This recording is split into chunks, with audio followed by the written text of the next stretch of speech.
Hey everyone, I hope you all are doing good and having a wonderful day. In this video, we are going to talk about a special vulnerability known as local file inclusion or LFIs. We're going to start with the basics of LFIs, like what is LFI, how we can find LFI on a real world application. We're going to see a live demonstration of it as well. And then we're going to understand why LFI occurs, like what is the vulnerable code lying in the server backend that is causing this particular vulnerability, right? So before going to this video, if you haven't checked out my previous video in which I have shown you that how we can automate cross-site scripting vulnerabilities using a tool known as XSS5, which is developed by me. So go ahead and check it out. This tool is already being loved by a lot of people, including XSS Rats. So if you are interested, then go ahead and check it out. The link is given in the description, as well as you can see it on the right side of the screen. And now with that being said, let us get started. First thing first, let us try to understand what is local file inclusion, right? So as the name suggests, local file inclusion is a vulnerability in which we are able to include a local file of the server through the web application, right? Which means using that vulnerable web application, we are able to see the local files, the contents of the local files lying at the backend of the server, right? So in simple terms, this is what local file inclusion is. So now we have understand what is local file inclusion. You must be thinking that why it is occurring, right? What is the cause of local file inclusion? We are going to see that, but first let us just see that how we can find local file inclusion in real world application, right? For example, here I have started this lab. Let me just show you right over here. Let me just close it for now. Let me, as you can see, this is the lab over here. Let's refresh it.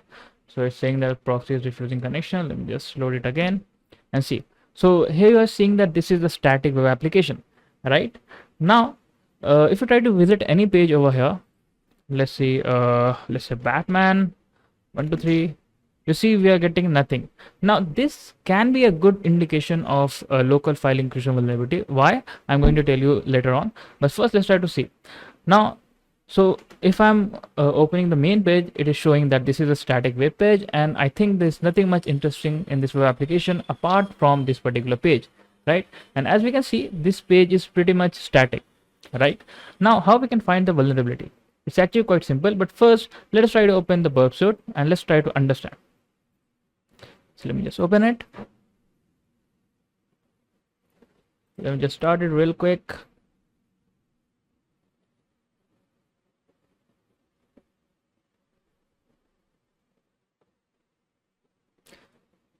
And now let me just turn on the burp request intercept. Yes, now we are good, and we can just cross check it whether this page is loading or not. And as you can see, the page is loading successfully, right?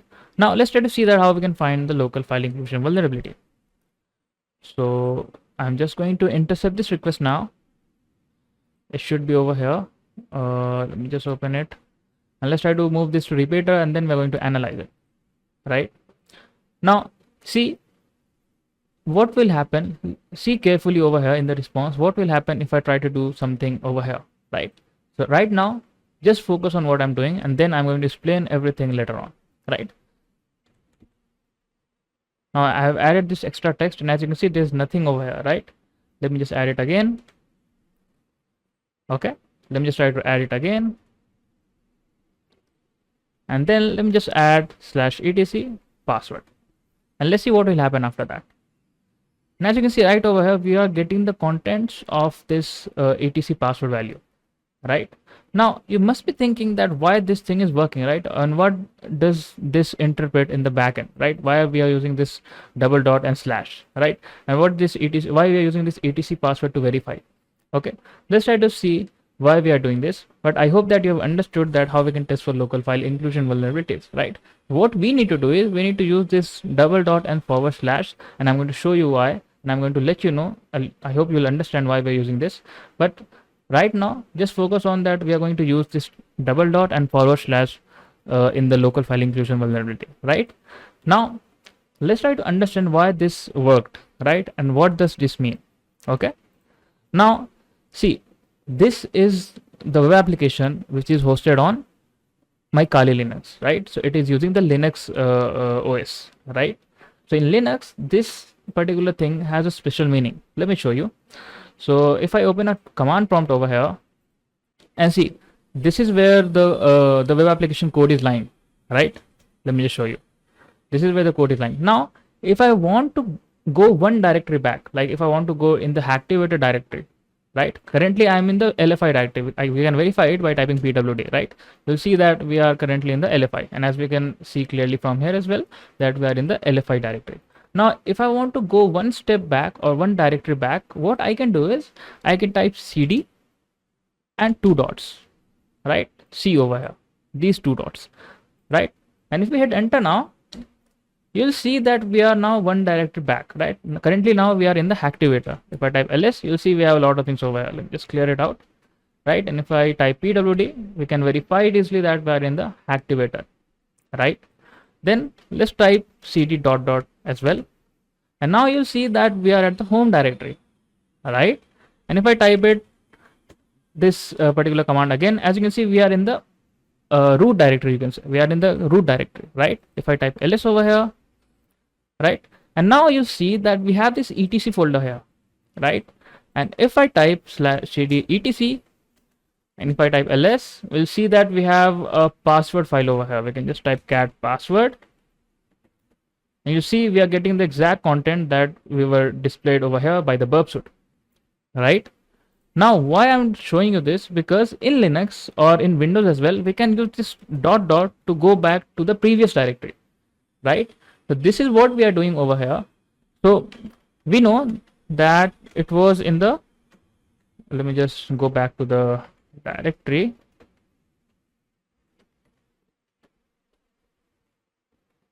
LFI, let's go back to activator. Okay, sorry, I need to specify this, I guess. Yeah, it's cleared out.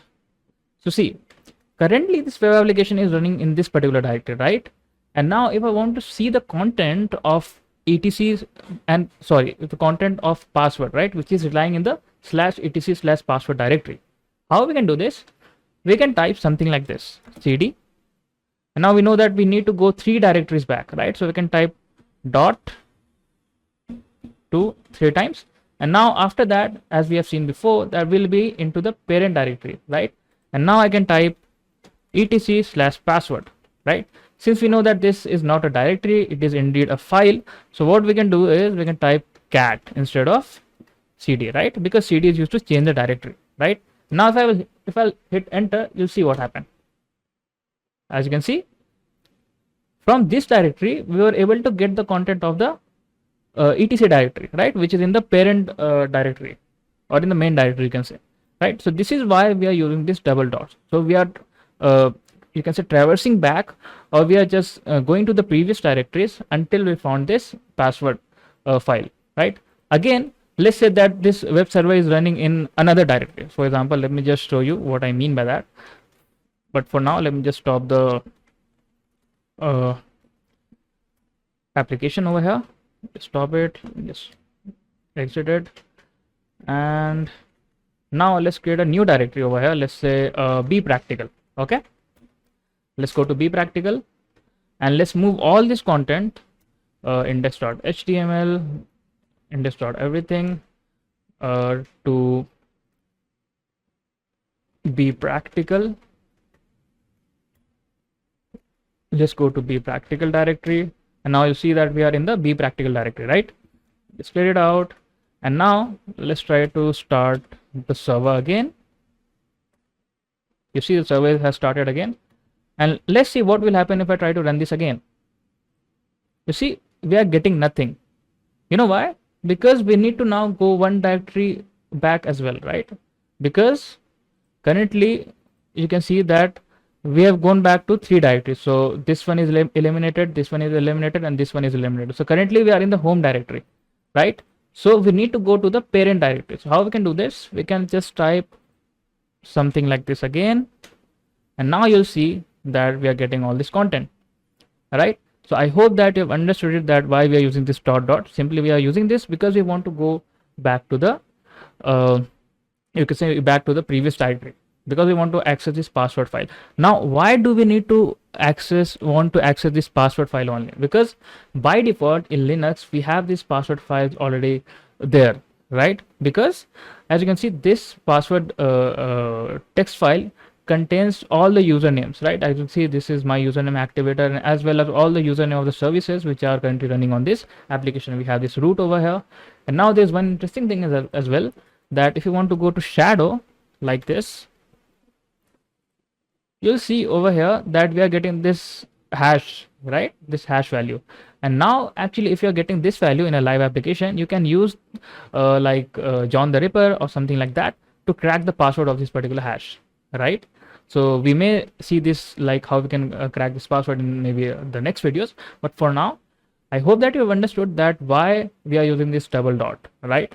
Now the thing is that how you will identify like where to look for you know local file inclusion vulnerability, right?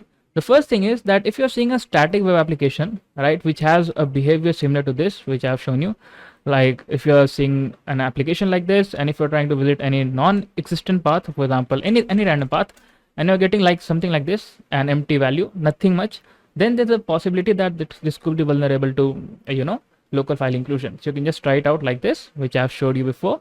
Another thing is that there may be some parameters that could be vulnerable. For example, there could be a parameter like file equals to something, right? From this parameter, you can say, let's say that image.jpg, right? From this parameter itself, you can see that it is trying to load a file which is image.jpg, which is on the server, right? So you may be able to get the local file inclusion vulnerabilities. So this is what you need to understand, right? And now the another question that you may be thinking is that how will we identify that how much directory do we need to go back? It is simple. You just need to go back for example n number of time until you get the content, right? So usually you'll get the content in let's say 10 to 15 attempts, hardly, right? Even after that, if you're not getting, then maybe that application is not vulnerable, right? So you just need to try it like I've shown you before, like just verify like this, we are getting nothing. We can just try something like this. Let me just show you, etc/password like this, and now we can just go back each time, right? Let's just verify it. Let's just verify it again, and we need to do this step again and again until we'll get the value, right? As you can see, now we've got the value. So this confirms that this is actually vulnerable to local file inclusion vulnerability, right? Now let's try to see that why this vulnerability is actually happening, right? So we need to go to the source code to understand why it is happening. So let me just go to the source code, just go to the command prompt, and let's open this index.js file, right? Let me just do cat index.js, and as you can see, there are a lot of things. Now this fs actually stands for file system. This http is the http server, right? This is the server that is getting created, and if there is this parent url, then it's going to read this index.html. If this file is present in the directory, as you can see, it is actually present over here, so it's just going to send the data, right? So everything which is inside this index.html will get sent to the client, right? Now if we are going like anything apart from the parent directory, what is happening is it is trying to load that content. See, this read file is actually responsible to read the file which is specified, right? Now why it is vulnerable? Because it is not filtering anything. Like we can pass anything over here and it will try to read it, right? And see this, what does this mean is that this means that this is the current directory. If I type something like this, right, you'll see that we are into the current directory. Let me just show you. Like if I type this, you'll see that we are still in the current directory, right? So this is what it is using. So let me just show you the code again, and now it will try to read the file. If there is a data, then it's going to send the data right to the server. Otherwise it's going to do nothing, right? Which means that when we are trying this one, like before this, so we know that this etc password is not lying in this particular directory, right? Which is why we are getting nothing. I hope that you're understanding what I'm trying to say. The simple thing is that this particular application is trying to read every file which is specified by the request.url, which is controllable by us, right? So the parent directory is, if you're specifying the parent directory, it's going to just load the index.html file. If you're specifying any other endpoint, then it's going to load that, it will try to load that particular endpoint on the particular server, right? Since we know that this file is not there, we can use it to find local file inclusion vulnerability. I hope that you've understood it. If you have any doubts, if you have any issues, then feel free to let me know. And another last thing which I wanted to show you is, let me just show you by the demonstration. Just open it over here. So now we know that this is vulnerable, right? Now if I try to copy the URL, see, and if I try to load it like this, you see that we are getting nothing, right? So please make sure to use or try to find LFI using burp suite only, right? Let's try to use this on curl. Let's see if it's working or not. So you can type curl, space it out. You can just get rid of this. Yeah. And if I try to hit enter, you'll see that again we are getting nothing, right? But if we try it on the burp suite, you'll see that we are getting the value, right? So this is a very important thing which I wanted to show you guys, that if you're looking for local file inclusion vulnerabilities, then make sure to use burp suite.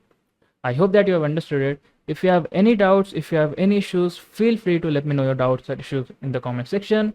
Also, do join our Telegram channel if you want to stay updated with the latest trends and technologies going into cybersecurity and ethical hacking. And lastly, if you like the way I teach, then I am currently running two awesome courses. The first one is Bug Bounty, the ultimate guide to hunt account takeovers, wherein you're going to learn that how hackers can abuse the web application vulnerability to take over anyone's account. And the second course which I'm running is known as hacking Windows with Python from scratch, wherein you're going to learn that how we can create our own custom malwares that can be used to bypass any antivirus till now, and that can execute system commands, upload and download files, can access webcams, and do a lot of cool stuffs, right? So if you're interested, then go ahead and check it out. The link of both of these courses are given in the description. And now with that being said, keep learning, keep hacking, and thanks for watching.